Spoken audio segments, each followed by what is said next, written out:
সালাত এই শব্দটা শুনলেই আমাদের মনে বেশিরভাগ সময়ই একটা নির্দিষ্ট ছবি ভেসে ওঠে, তাই না? হ্যাঁ, সাধারণত আমরা ভাবি প্রতিদিন ৫ বার নির্দিষ্ট নিয়ম মেনে যে উপাসনা করা হয় মানে নামাজ, সেটার কথাই বলা হচ্ছে। ঠিক, কিন্তু কোরআনে যখন সালাত বা ধরুন আকিমুসসালাত এর কথা বারবার আসে, তার মানে কি শুধুই আনুষ্ঠানিকতা, নাকি এর অর্থ আরও অনেক ব্যাপক, আরও গভীর কিছু?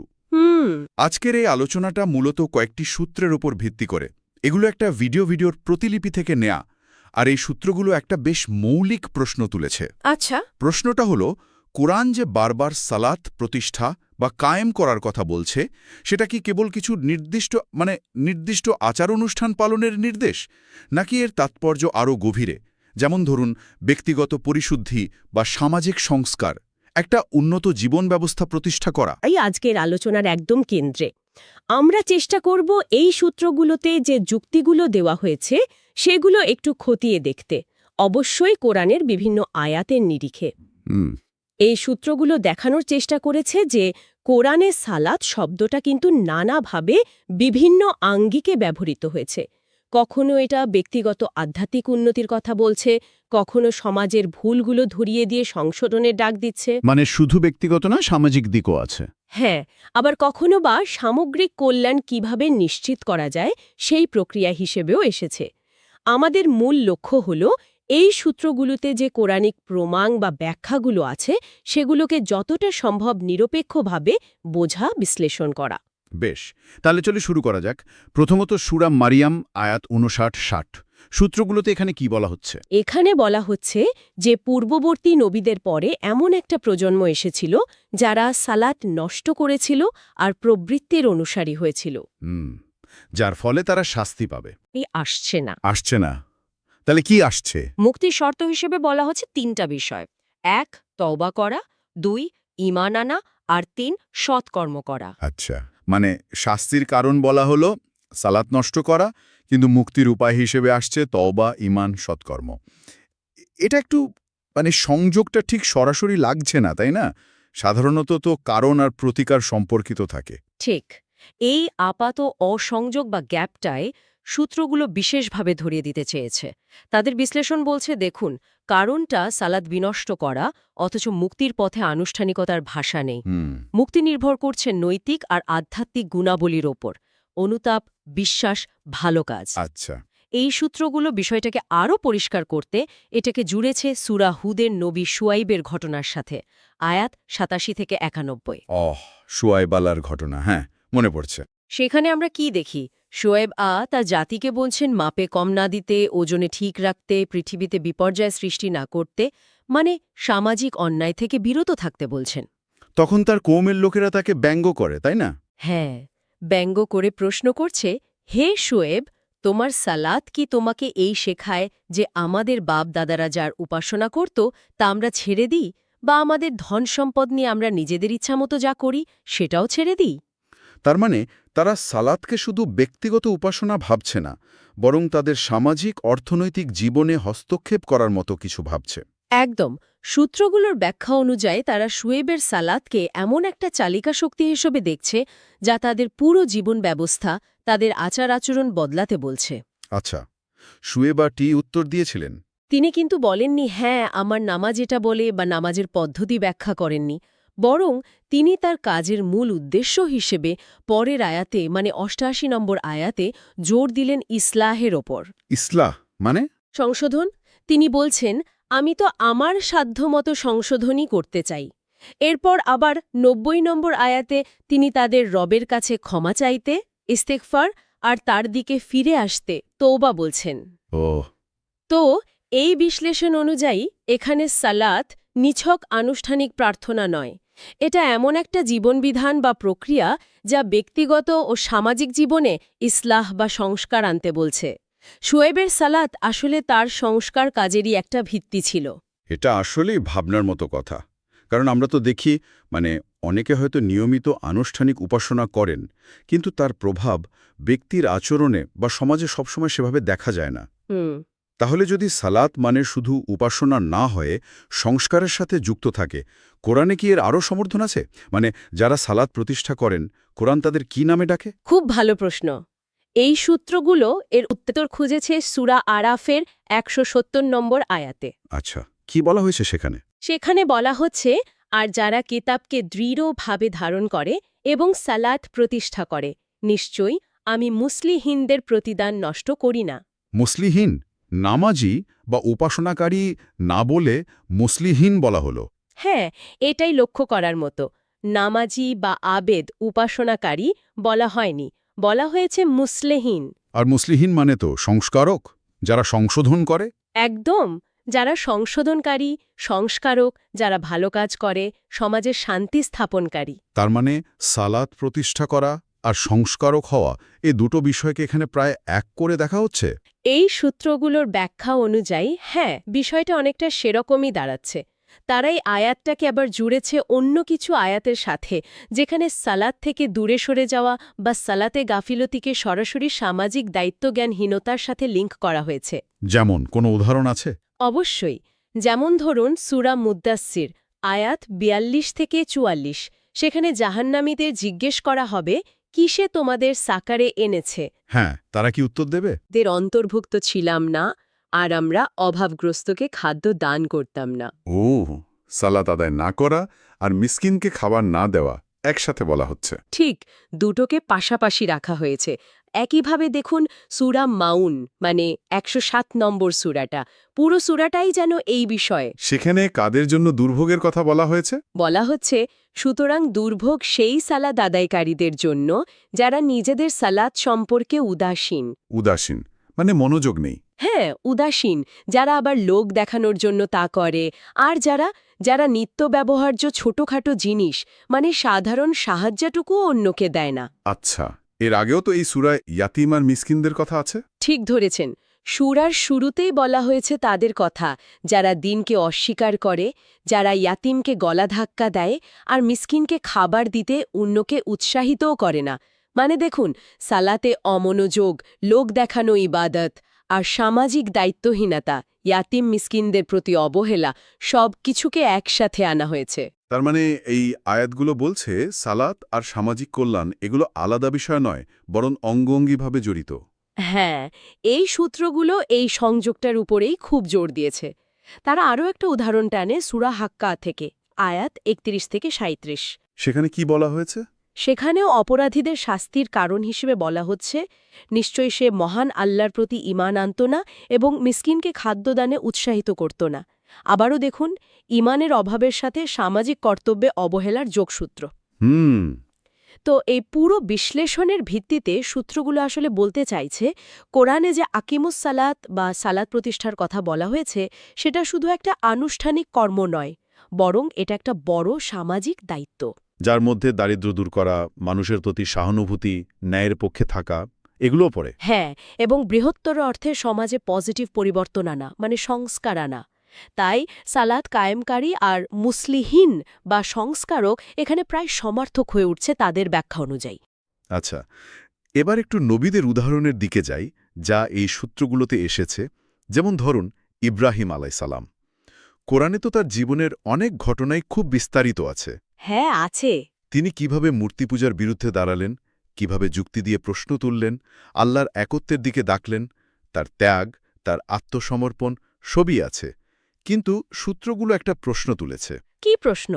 তার নির্দিষ্ট আনুষ্ঠানিক উপাসনার পদ্ধতি, মানে তিনি ঠিক কিভাবে রুকু করতেন, কিভাবে সেজদা করতেন, এর কোনো বিস্তারিত বিবরণ কোরআনে দেওয়া হয়নি কেন? এটা কি একটু অদ্ভুত নয়? নবীদের মধ্যে এত গুরুত্বপূর্ণ একজন। প্রশ্নটা আসলেই খুব গুরুত্বপূর্ণ। আর সূত্রগুলোর ব্যাখ্যাটা হল, ইব্রাহিম আলাইসাল্লামের মূল সলাত বা আল্লাহর প্রতি তার প্রধান আনুগত্যটা আসলে প্রকাশ পেয়েছিল তার কাজের মাধ্যমে। কাজের মাধ্যমে মানে তৎকালীন সমাজের যে শিরিক, কুসংস্কার, অন্যায় ছিল, তার বিরুদ্ধে তার যে আপসহীন সংগ্রাম, মানুষকে যুক্তির পথে, সত্যের পথে ডাকার যে নিরন্তর চেষ্টা, সেটাই ছিল তার মূল সলাত, যেমনটা আমরা সূরা আম্বিয়া বা অন্য সূরায় তার জীবনীতে পাই। ও আচ্ছা। তাই এই বিশ্লেষণ অনুযায়ী তার পদাঙ্ক অনুসরণ করার অর্থ হল তার এই সংস্কারমূলক আদর্শ আর কর্মপন্থাকে অনুসরণ করা, কোনো অজানা বা কোরআনে বিস্তারিতভাবে না বলা আনুষ্ঠানিক পদ্ধতির অনুকরণ নয়।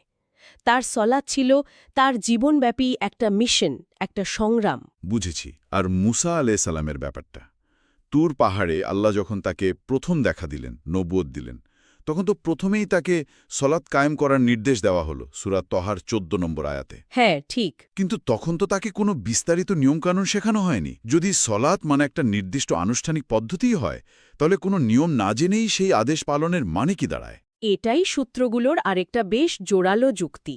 তাদের মতে মুসা আলাইহিকে যে সালাত প্রতিষ্ঠার আদেশ দেওয়া হয়েছিল, সেটা বুঝতে হবে তার ওপর যে বিশাল দায়িত্ব দেওয়া হয়েছিল সেই প্রেক্ষাপটে। তার মিশনটা কি ছিল?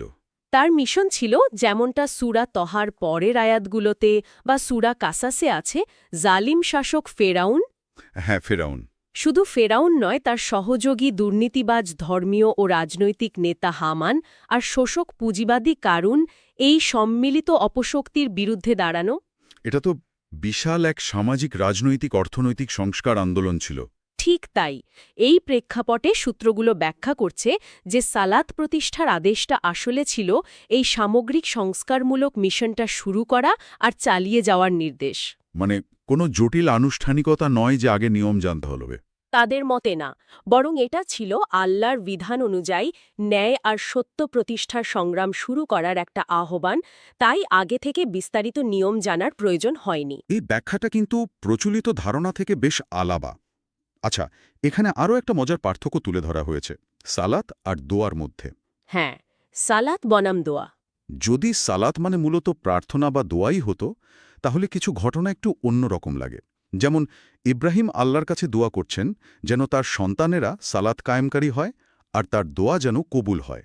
হ্যাঁ, সূরা ইব্রাহিমের 40 নম্বর আয়াত।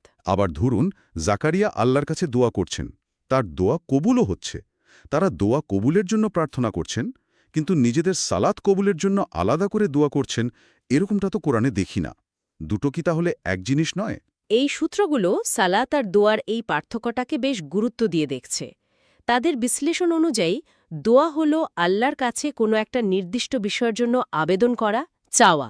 আর সালাত? আর সালাত যদি হয় আল্লাহর দেয়া বিধান অনুযায়ী নিজের জীবন আর সমাজকে পরিচালনা করা, সংস্কার করা, মানে একটা সামগ্রিক প্রক্রিয়া, তাহলে এই দুটো বিষয় এক নয়, যদিও একটা আরেকটার পরিপূরক হতে পারে। এই পার্থক্যের সূত্র ধরেই তারা সূরা আনকাবুতের ৪৫ নম্বর আয়াতের ব্যাখ্যায় গেছে। আয়াতটা খুব বিখ্যাত। কোনটা?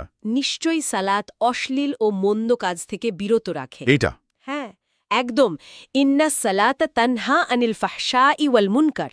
হ্যাঁ, এই আয়াতটা আমরা প্রায়ই শুনি। কিন্তু প্রশ্ন হল, নিছক আনুষ্ঠানিক উপাসনা কি আসলেই মানুষকে সব ধরনের ফাহশা মানে অশ্লীলতা, ব্যভিচার আর মুনকার মানে অন্যায়, অবিচার, দুর্নীতি, শোষণ এসব থেকে বিরত রাখতে পারে? বাস্তবে তো আমরা এর ব্যতিক্রমও দেখি। ঠিক এই প্রশ্নটাই সূত্রগুলো তুলেছে।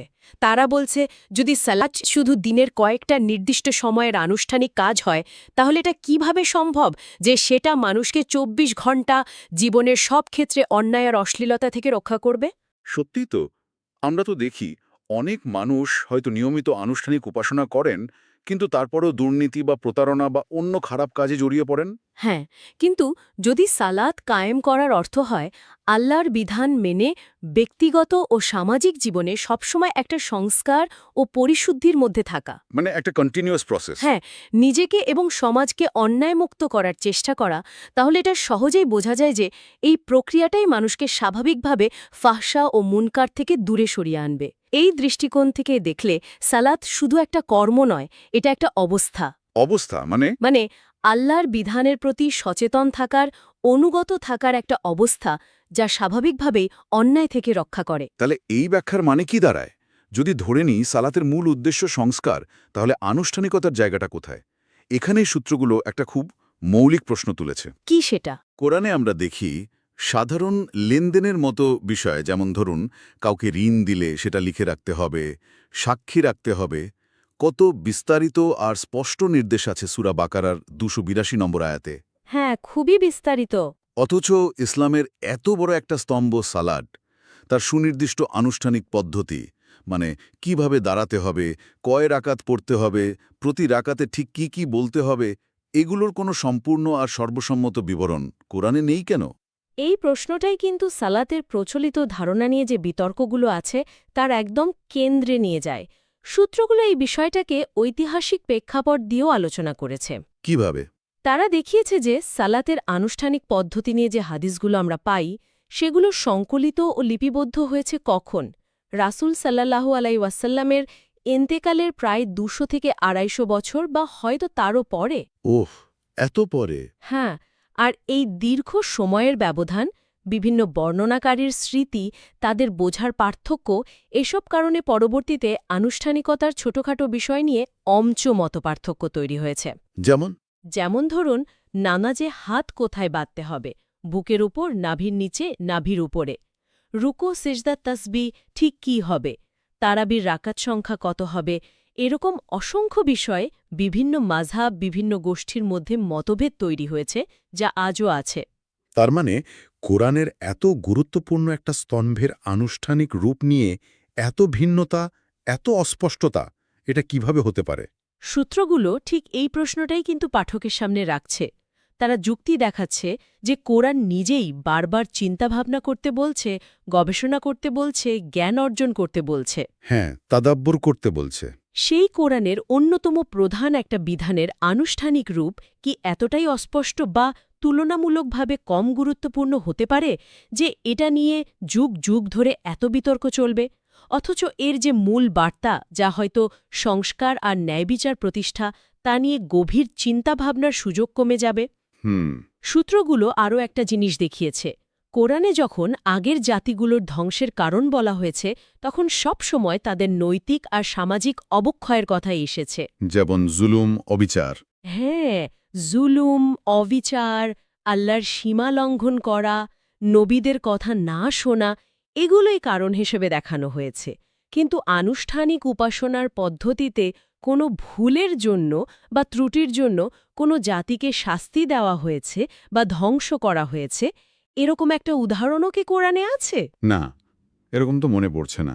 তো এই সব কিছু মিলিয়ে সূত্রগুলোর শেষ কথা বা উপসংহার হল, কোরআনে সলাতের ওপর যে অসাধারণ গুরুত্ব দেওয়া হয়েছে তার মূল ফোকাসটা হয়তো আনুষ্ঠানিকতার চেয়েও অনেক বেশি এর ভেতরের দর্শন আর উদ্দেশ্যের ওপর। অর্থাৎ ব্যক্তিগত ও সামাজিক পরিশুদ্ধি, সংশোধন, সংস্কার। হ্যাঁ, এবং আল্লাহর বিধান অনুযায়ী একটা ন্যায়ভিত্তিক জীবন আর সমাজ প্রতিষ্ঠা করা। আনুষ্ঠানিকতা হয়তো এর একটা অংশ, কিন্তু মূল জোরটা এর ওপর। তাহলে এই দীর্ঘ আর গভীর আলোচনার পর আমরা কোথায় এসে দাঁড়ালাম? আমরা দেখলাম এই সূত্রগুলো কোরআনের বিভিন্ন আয়াতের ভিত্তিতে আকিমুস সালাত বা সালাত প্রতিষ্ঠার যে প্রচলিত ধারণা, তাকে বেশ জোরালোভাবেই একটা ভিন্ন দৃষ্টিকোণ থেকে দেখার জন্য বলছে। তাদের মূল কথাটা বেশ পরিষ্কার। সালাতকে শুধু নির্দিষ্ট কিছু আনুষ্ঠানিক উপাসনার মধ্যে আটকে না রেখে এটাকে একটা অনেক বড়, অনেক গভীর প্রক্রিয়া হিসেবে বোঝা দরকার। ঠিক। যা ব্যক্তিগত পরিশুদ্ধি থেকে শুরু করে সামাজিক সংশোধন, ন্যায়বিচার প্রতিষ্ঠা এবং আল্লাহর বিধান অনুযায়ী জীবনকে গাইড করার একটা সামগ্রিক ব্যবস্থার নাম। একদম। এই সূত্রগুলোতে যে বিশ্লেষণগুলো তুলে ধরা হয়েছে তার সারমর্ম এটাই। তাদের মতে সালাত হল কোরআনের নির্দেশনায় চালিত একটা জীবনবিধান, যার লক্ষ্য হল পরিশুদ্ধি অর্জন করা, নিজেকে আর সমাজকে ক্রমাগত সংস্কারের মাধ্যমে ভালো করা, সমাজে ন্যায় আর সুবিচার প্রতিষ্ঠা করা, আর সব সময় ভালো কাজে লেগে থাকা। আর আনুষ্ঠানিকতা? আনুষ্ঠানিকতা হয়তো এই পুরো প্রক্রিয়ার একটা প্রকাশ বা অংশ হতে পারে, কিন্তু এর আসল শক্তি বা নির্যাসটা লুকিয়ে আছে ব্যক্তি আর সমাজের উপরের যে পরিবর্তনকারী পজিটিভ প্রভাব সেটার মধ্যে, যা মানুষকে সব রকম অশ্লীলতা আর অন্যায়, মানে ফাহশা ও মুনকার থেকে বাঁচিয়ে রাখে আর সব সময় আল্লাহর স্মরণে রেখে ন্যায়ের পথে চলতে সাহস যোগায়। এই আলোচনা থেকে একটা শেষ প্রশ্ন বা চিন্তা সবার জন্য রেখে যাই তাহলে। অবশ্যই। যদি সালাত সত্যিই ব্যক্তিগত আর সামাজিক পরিবর্তনের এত শক্তিশালী একটা চালিকা শক্তি হয়, যেমনটাই সূত্রগুলোতে দাবি করা হলো, তাহলে আমাদের পরিচিত যে আনুষ্ঠানিকতার গণ্ডি, তার বাইরে গিয়ে আজকের এই জটিল সময়ে দাঁড়িয়ে বাস্তবে সালাত প্রতিষ্ঠা করার অর্থ কী হতে পারে? খুব গুরুত্বপূর্ণ প্রশ্ন। এর প্রায়োগিক রূপ কেমন হতে পারে আমাদের ব্যক্তিজীবনে, আমাদের পরিবারে, আমাদের কাজের জায়গায় আর আমাদের বৃহত্তর সমাজে? এই প্রশ্নটা নিয়ে হয়তো আমরা নিজেরাও আরও একটু ভাবতে পারি। আচ্ছা, আমরা তো কথায় কথায় ইসলামে সালাত আর নামাজ এই দুটো শব্দ প্রায়ই ব্যবহার করি। অনেকে হয়তো মনে করেন দুটো একই জিনিস, তাই না? হ্যাঁ, সাধারণভাবে এটাই ধারণা। কিন্তু আজকে আমরা একটা বেশ ইন্টারেস্টিং সোর্স নিয়ে কথা বলবো। মানে একটা ইউটিউব ভিডিওর বিশ্লেষণ আমরা দেখেছি, যেখানে দাবি করা হচ্ছে এই দুটোর মধ্যে নাকি বিরাট পার্থক্য আছে, শুধু শব্দে না, ধারণাতেও। ঠিক। আর এই পার্থক্যটা নাকি বেশ সুদূর প্রসারীও হতে পারে। হ্যাঁ, ওই সূত্রটার মূল পয়েন্টটাই বেশ চমকপ্রদ। ওরা বলছে, মানে তাদের বিশ্লেষণ বলছে, সালাত শব্দটা নাকি কোরআনে প্রায় ৮৩ বার এসেছে, কিন্তু নামাজ শব্দটা একবারও নেই। আচ্ছা, হ্যাঁ, নামাজ তো আসলে একটা ফার্সি শব্দ, পরে মুসলিম কালচারে ঢুকেছে আর কি। কিন্তু ওদের আলোচনাটা শুধু শব্দের উৎস নিয়ে না, ওরা বলছে এর মানে, এর ব্যবহার, এমনকি ঐতিহাসিক প্রেক্ষাপটও নাকি এতটাই আলাদা যে আমাদের প্রচলিত ধারণাটাকেই হয়তো একটু নাড়া দিতে পারে। ওহ, তো আজকে আমরা ওই সূত্রটার আলোকেই বিষয়টা একটু খতিয়ে দেখব, মানে ওদের ব্যাখ্যাটা বোঝার চেষ্টা করব। অবশ্যই এটা মনে রাখতে হবে যে এটা একটা নির্দিষ্ট ব্যাখ্যা, ইসলামী বিশ্বে আরও অনেক ব্যাখ্যা তো আছেই। অবশ্যই, অবশ্যই।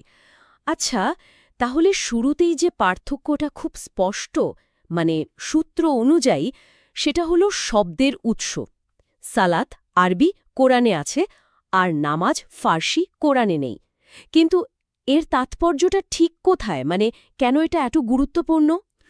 তাৎপর্যটা দেখুন, ওই সূত্র অনুযায়ী বেশ গভীর।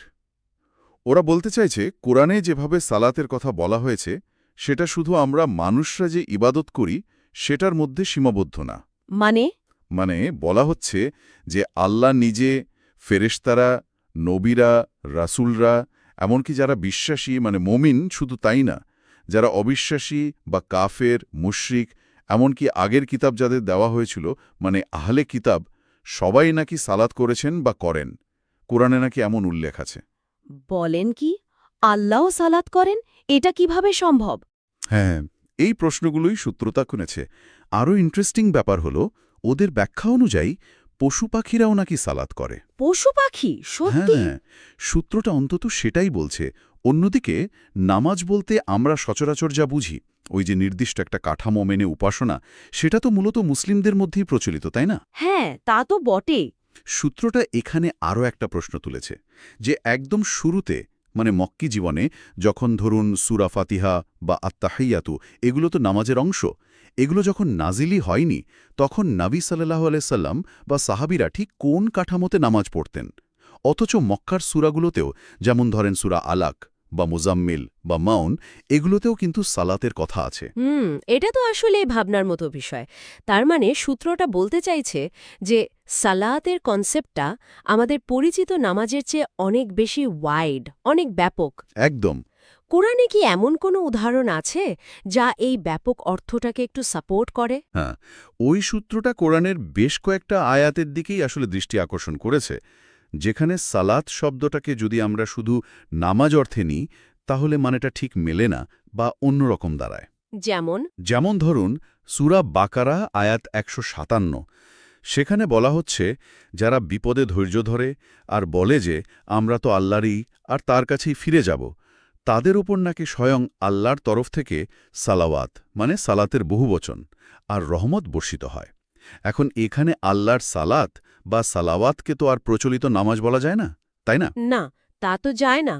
আল্লাহর নামাজ পড়া, এটা তো ভাবাই যায় না। ঠিক।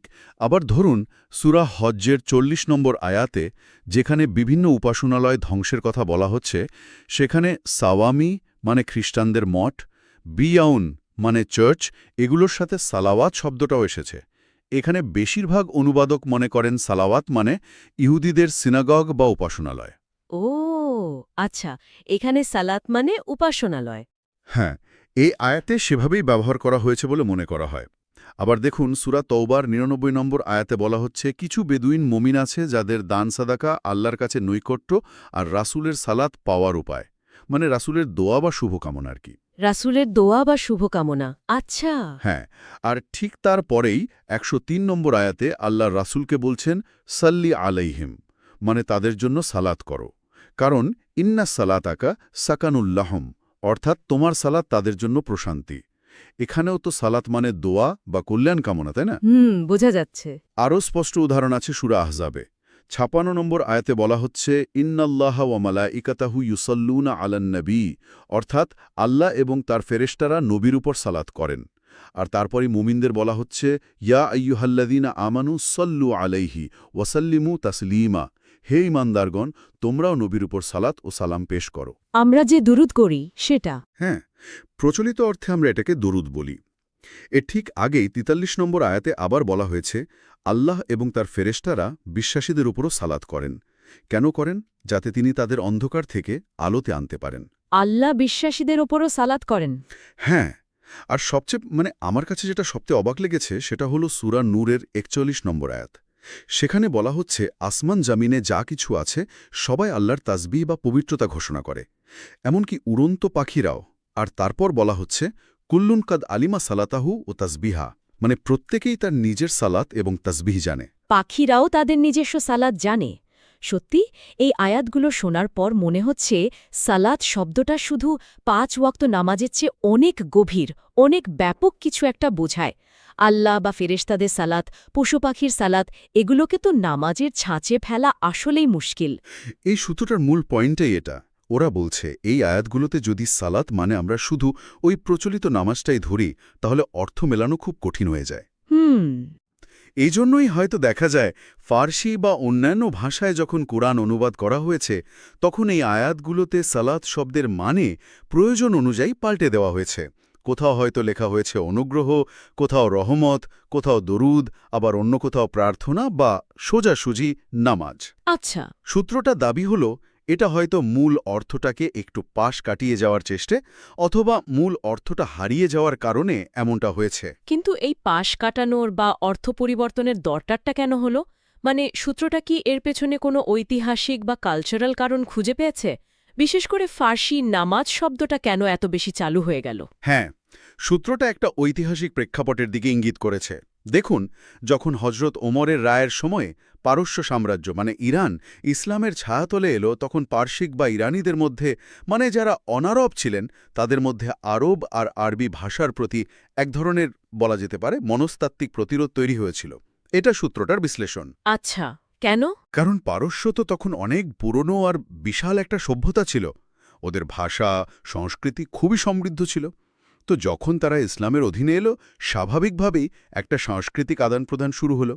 কিন্তু সূত্রটা বলছে অনারব মুসলিম বিশ্বে, বিশেষ করে আমাদের এই ভারতীয় উপমহাদেশে, পারস্যের প্রভাব ছিল অনেক বেশি। হ্যাঁ, এটা তো ঠিক। আমাদের ভাষায়, সংস্কৃতিতে ফার্সির প্রভাব তো অনেক। ঠিক। তো এই সূত্রটার বিশ্লেষণ অনুযায়ী তারা অনেক মৌলিক আরবি ইসলামী শব্দ বা পরিভাষার বদলে ফার্সি শব্দ ব্যবহার করতে শুরু করে। যেমন ধরুন আরবি সম বা সিয়াম মানে রোজা রাখা, সেটা হয়ে গেল ফার্সি রোজা। আল্লাহ শব্দের পাশাপাশি ফার্সি খোদা শব্দটা খুব চালু হলো। হ্যাঁ, খোদা হাফেজ তো আমরা বলি। হ্যাঁ, জান্নাত হয়ে গেল বেহেশত, জাহান্নাম হলো দোজক। আরবি মালাইকা মানে ফেরেশতা, সেটা ফার্সিতেও ফেরেশতা, কিন্তু একটু অন্যভাবে এলো। আর সবচেয়ে গুরুত্বপূর্ণ হলো সালাত হয়ে গেল নামাজ।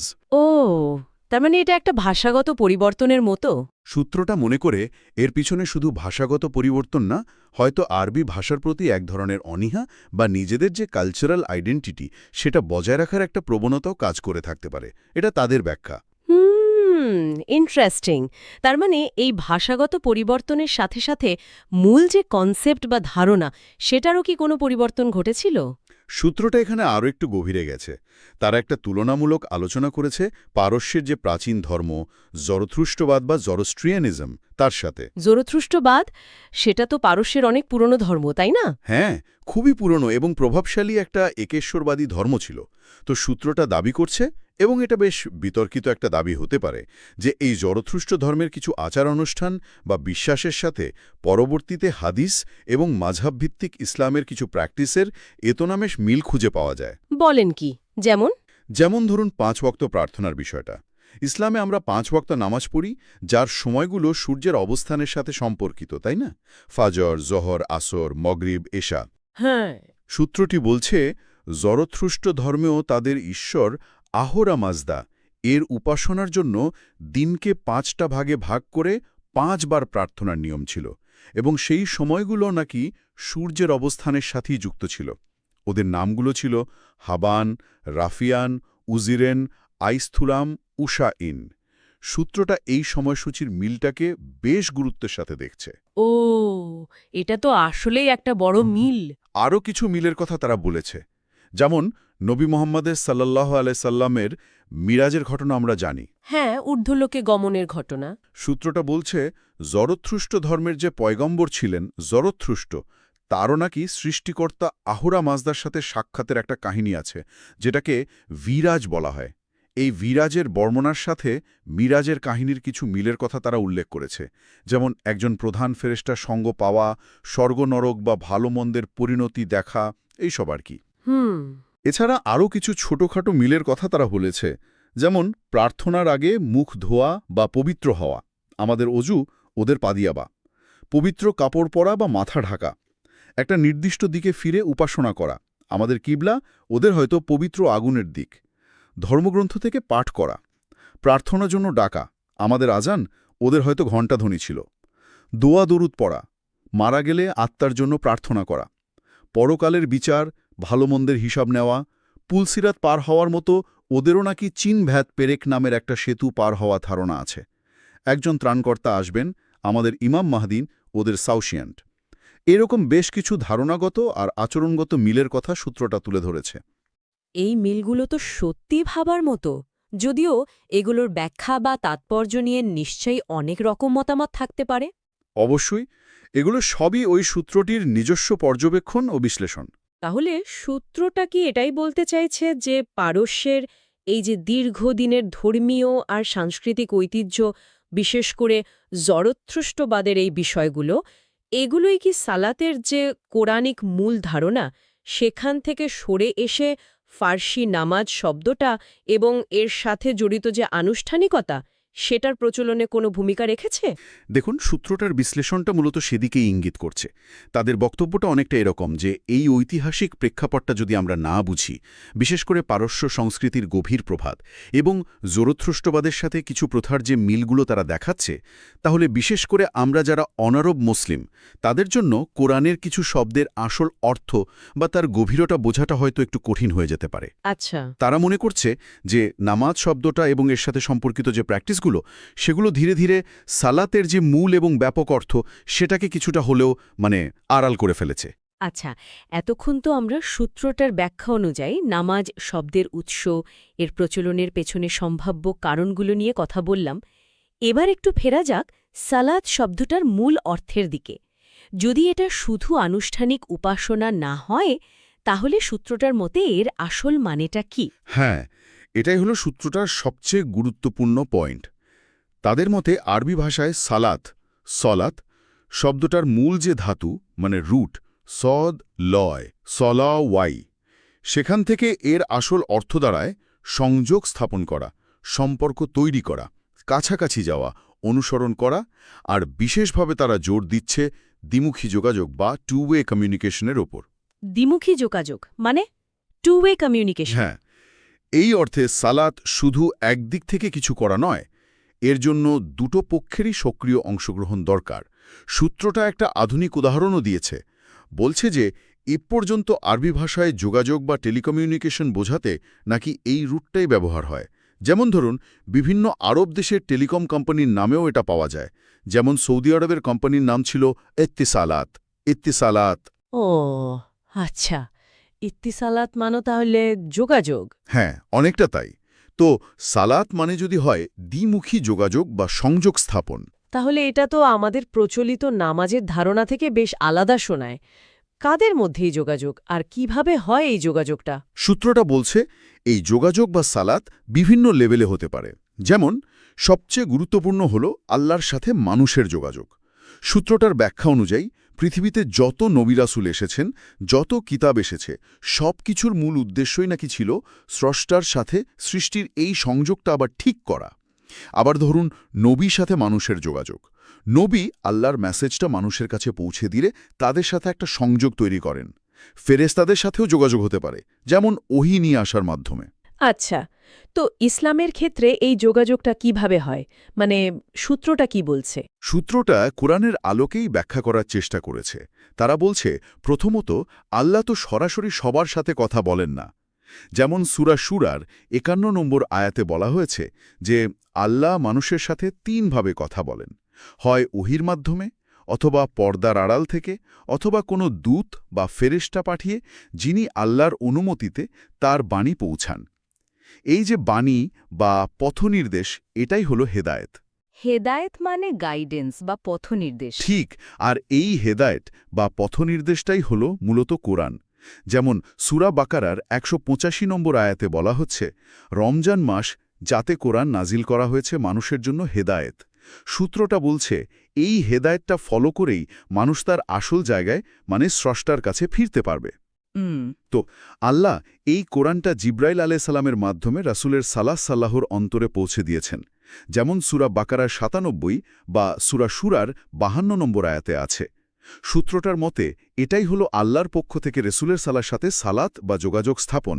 আচ্ছা, আল্লাহ বাণী পাঠিয়ে যোগাযোগ করলেন। হ্যাঁ, এবার রাসূলের দায়িত্ব কি ছিল?